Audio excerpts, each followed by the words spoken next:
Have you ever been on a software project and thought to yourself, what's the impact of the work I'm doing? How much money is it really making for the business? And is it actually making our customers more successful?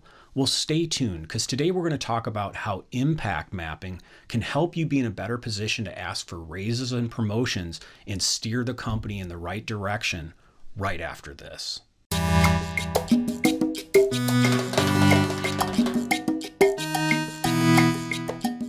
Hi, I'm Jamie, and at Healthy Software Developer, I'd like to help you have a sustainable career where you don't get burned out. You don't get pushed around by people that don't really understand software development, and you can just make sure you have a long and healthy career.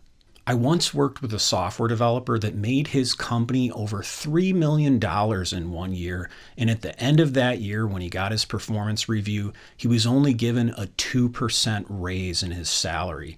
And if you want to be in a better situation where you can actually quantify how much value is the work you're doing causing for the business, or maybe you're a product manager and you want to make sure that the investment you're making in changing your product really hits its goals, then understanding impact mapping is really going to help you.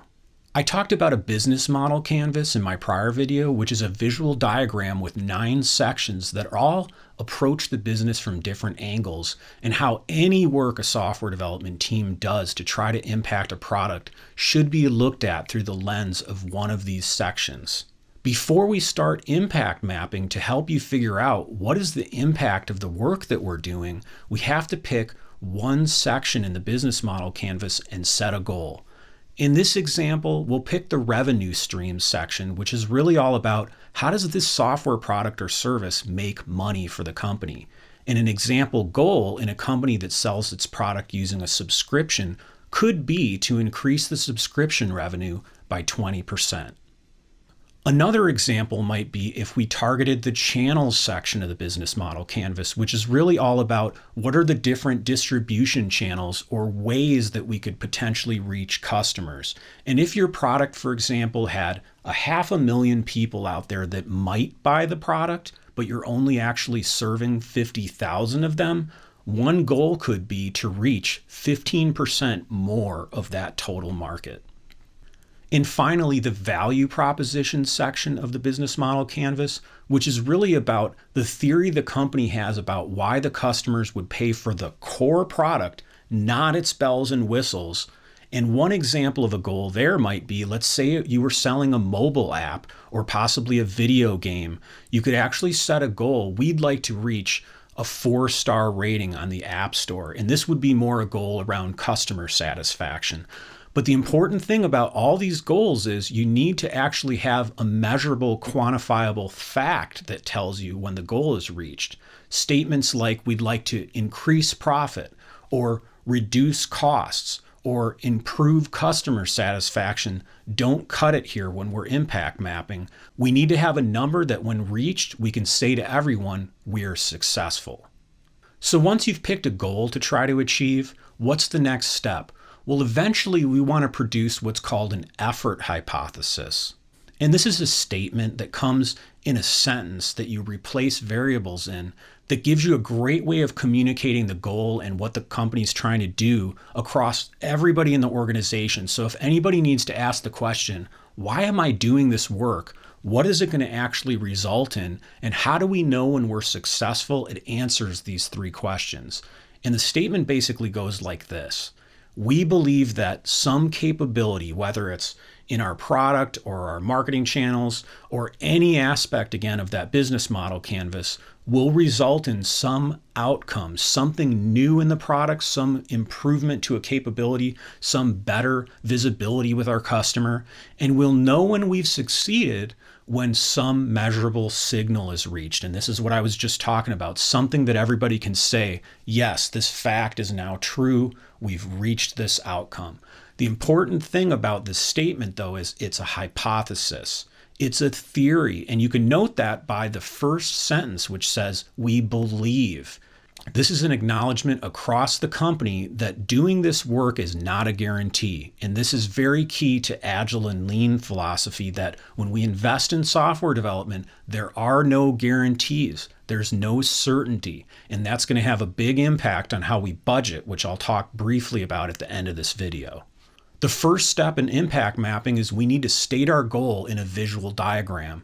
There's many software products available that you can use to do this, or you can simply just do it in Microsoft PowerPoint or Keynote from Apple or a variety of other drawing or diagramming tools.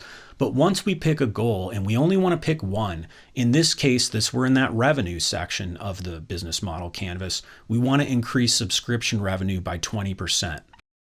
The next step is we have to pick some actors. Actors are really just people, groups of people, or possibly departments inside of our company or that are part of our customer base that we're going to try to impact or influence to hit that goal. One of these might be corporate subscribers. This example of having a software product that customers pay for through a subscription may have some of those subscribers pay for it because they work for companies. There might also be individuals that pay for the product that are just commercial subscribers. And finally, there may be media subscribers or people that belong to news organizations or they're journalists, and they may also subscribe. Next, what are some impacts we could try to cause that will affect some of those actors to reach our goal? Well, if we're trying to impact commercial subscribers, one impact might be to try to get more subscribers. Another could be to try to retain the existing subscribers and prevent them from canceling their subscription. And finally, we could also try to find ways through pricing and additional revenue streams to try to earn more per subscriber. The last step of an impact map is to pick some features or activities that the team's going to do to try to actually have one of those impacts. One example might be the software development team or consultants could be invested in to try to add Stripe payment capabilities to our product. Now, Stripe is just a really well-known payment processor that lets customers use a credit card and other forms of payment easily to pay for subscriptions. But this is just one example of something that could be done to try to have an impact to reach this goal. Another example of a feature or activity that could be pursued to try to get an impact that reaches that same goal would be to advertise on Facebook. Maybe your company's never advertised their product on Facebook before, or they have, but they just haven't gotten the results because they're really new to building Facebook campaigns. But this would be a way to try to achieve the same goal, but without software development effort. One mistake I unfortunately see many companies make when they're new to impact mapping is they try to select multiple red squares or multiple features or activities to perform to try to reach a goal. And the problem with this is if that subscription revenue, that goal we're trying to achieve, starts going up, now you have to figure out, why is it going up? Maybe we made 10 changes to the product. We need to know, are 9 of those actually a waste and only 1 is positive and actually having the impact? So you really just want to pick one thing to try to actually do to the product at a time and then measure it as an experiment and see if it's getting the results you want. If our example company here chose adding Stripe payment capabilities as the thing they'd like to pursue to try to have an impact to reach their goal, the effort hypothesis I showed you before would read like this. We believe that Stripe payment will result in more commercial subscribers, and we'll know we've succeeded when subscription revenue increases 20%. What's crucial is you don't stop here when you budget, though. This is only a theory, remember? And the company may invest money in trying to reach this goal, and most likely their first time trying it with their first idea and experiment is going to fail. So rather than putting the company into a position where if they do fail, they have to go back to the board or the CFO or whoever approves budget and basically be looked at as, we failed and now we need to get more money, how could we actually budget ahead of time to assume that we might fail and keep the culture more healthy where people can just do work to try to reach that outcome and still stay profitable? Well, let's say this fictional company, if they were to increase their subscription revenue by 20%, that would generate an additional $1 million for the company that year. The question becomes, how much money is the company willing to invest to make an extra $1 million? Let's say that answer were $400,000, the most money that the company can possibly spend to try to make that $1 million before it starts to get a little too scary for people, and this is going to depend on the company, would be $400,000.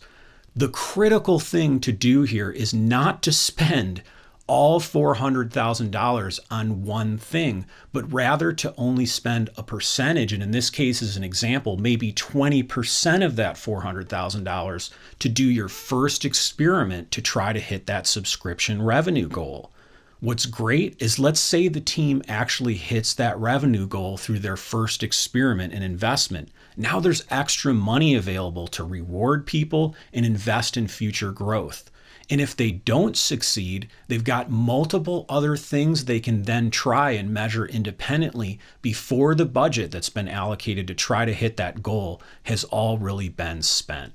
So do you know the impact of the work you're doing? Is your company building impact maps? If not, why not? And have you thought about asking product management if they're doing these types of things? I find if you have access to this information, you'll be in a better position to steer your company to make sure it's profitable. You'll enjoy your job more because you'll know what you're actually impacting as far as the business and the customer, and you'll be in a better position to ask for raises and promotions when you get that opportunity. If you're new to my YouTube channel, go ahead and subscribe. You can also click the bell icon and it'll notify you when I release new videos. I also have these videos available on 4 podcast platforms if you'd rather listen there: Google Play, Stitcher, iTunes, or SoundCloud.